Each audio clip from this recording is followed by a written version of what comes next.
This channel does not promote any violent, harmful, or illegal activities. All content provided by this channel is meant for an educational purpose only. Nabanna অভিযানে পুলিশের উপরে হামলার অভিযোগ, সাংবাদিক বৈঠকে police কর্মীদের পরিবার, পুলিশকে অনুব্রতর কুকথার প্রসঙ্গ উঠতেই সাংবাদিক বৈঠক কার্যত ভেস্তে যায়, শুরু হয়ে যায় হইচই। দেখাবো সেই ছবিটা আপনাদের। নবান্ন অভিযানে পুলিশের উপরে হামলা, গালিগালাজ করার অভিযোগ। সাংবাদিক বৈঠকে বসেন আজ পুলিশ কর্মীদের পরিবার, তাদের স্ত্রীরা। পুলিশকে অনুব্রতর কুকথার প্রসঙ্গ এই সাংবাদিক বৈঠকে উঠতেই কার্যত হইচই শুরু হয়ে যায়। বারবার বলছি বিরোধী দলনেতার কথা, উনি প্রত্যেক সময় উনি সুরক্ষা কবচ নিয়ে বসে আছেন। উনি প্রত্যেক সময় আমাদের পুলিশ প্রশাসনকে উনি অপমান করে চলছেন। না, চুপ নেই, আপনি বললে হবে না।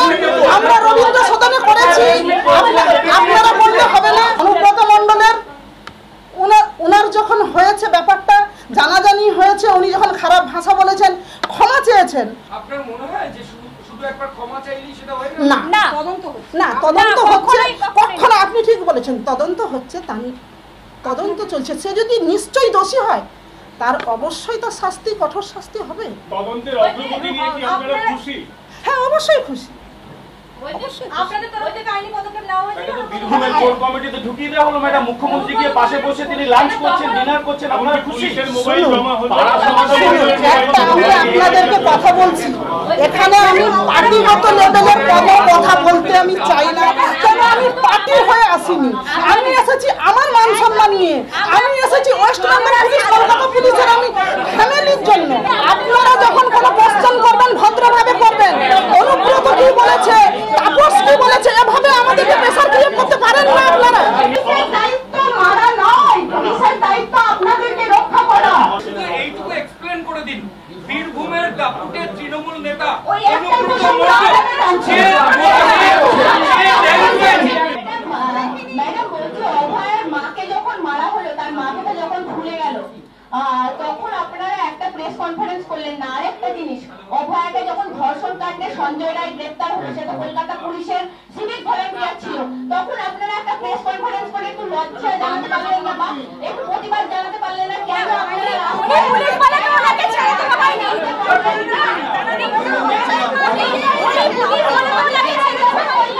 যে ঘটনা ঘটেছে তাতে আমরা সমানভাবে আমরা ব্যথিত, দুঃখিত। অভয়ার ঘটনাকে কোনোভাবেই সমর্থন করা যায় না, আমরাও করি না। আপনারা কি মনে করেছেন অভয়ার কাণ্ডকে আমরা মানছি? কখনো না, কোনোদিন না। এসআইআর এর বিরোধিতা এবং গতকাল দিল্লিতে সাংসদদের হেনস্থার অভিযোগে মুখ্য নির্বাচনী আধিকারিকের অফিসের সামনে যুব কংগ্রেসের বিক্ষোভ। দেখাচ্ছি সেই ছবি। বাধা দিলে পুলিশের সঙ্গে ব্যাপক ধস্তাধস্তি, ব্যাপক ধরপাকড় চালায় পুলিশ। নির্বাচন কমিশনের ভূমিকা নিয়ে যুব কংগ্রেসের তরফে বিক্ষোভ দেখানো হচ্ছে নির্বাচন কমিশনের অফিসে। দেখা যাচ্ছে ডালহৌসির যে নির্বাচন কমিশনের অফিস রয়েছে, সেখানে এসে যুব কংগ্রেসের কর্মীরা রীতিমতো পুলিশের ব্যারিকেড ভেঙে ঢোকার চেষ্টা করে এবং ব্যাপক পরিমাণে পুলিশ মোতায়েন ছিল। পুলিশ তাদেরকে চ্যাংদোলা করে গ্রেপ্তার করে প্রিজন ভ্যানে তুলছে। তাদের দাবি, কেন্দ্রের সরকার এবং রাজ্যের সরকার মূলত সেটিং করে চলছে, এই দাবি করেছে যুব কংগ্রেসের কর্মীরা। এবং দেখা যাচ্ছে পুলিশ তাদেরকে তুলে নিয়ে যাচ্ছে প্রিজন ভ্যানে এবং সেই ছবি তারা মূলত পুলিশের ব্যারিকেড টপরে নির্বাচন কমিশনের অফিসে ঢোকার চেষ্টা করে, কিন্তু নির্বাচন কমিশনের সামনে ব্যাপক পরিমাণে পুলিশ মোতায়েন ছিল, ব্যারিকেড রাখা ছিল। সেই ব্যারিকেড ভেঙে তারা ভেতরে ঢোকার চেষ্টা করলে পুলিশ তাদের বাধা দেয়। এরপর পুলিশের সঙ্গে ধস্তাধস্তির পর কংগ্রেস কর্মীদের প্রিজন ভ্যানে তুলে নিয়ে যাওয়া হচ্ছে। সুযোগকে বলবো সেই ছবি দেখানোর জন্য প্রিজন ভ্যানের ভেতরে জোর করে ঢোকার চেষ্টা হচ্ছে। ভোট চুরির বিরুদ্ধে আন্দোলন করলে মমতার পুলিশ অ্যারেস্ট করে বিজেপি তৃণমূলের অশুভ আতাত আজকে আমরা দেখতে পারলেন।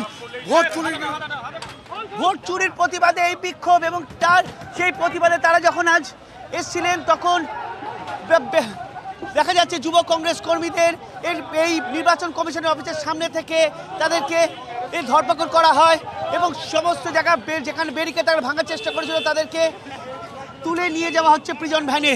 ক্যামেরায় সুদেব রায়ের সঙ্গে সায়ন্ত ভট্টাচার্য, টিভি9 বাংলা, কলকাতা।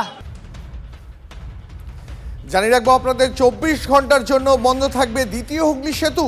শনিবার রাত 9টা থেকে রবিবার রাত 9টা পর্যন্ত সেতু বন্ধ থাকবে। স্বাস্থ্য পরীক্ষার জন্য বন্ধ থাকবে বিদ্যাসাগর সেতু। আর একবার জানিয়ে রাখবো আপনাদের আগামী 24 ঘন্টার জন্য বন্ধ থাকবে দ্বিতীয় হুগলি সেতু। শনিবার রাত 9টা থেকে রবিবার রাত 9টা পর্যন্ত বন্ধ থাকবে সেতু। স্বাস্থ্য পরীক্ষার জন্য বন্ধ থাকবে বিদ্যাসাগর সেতু।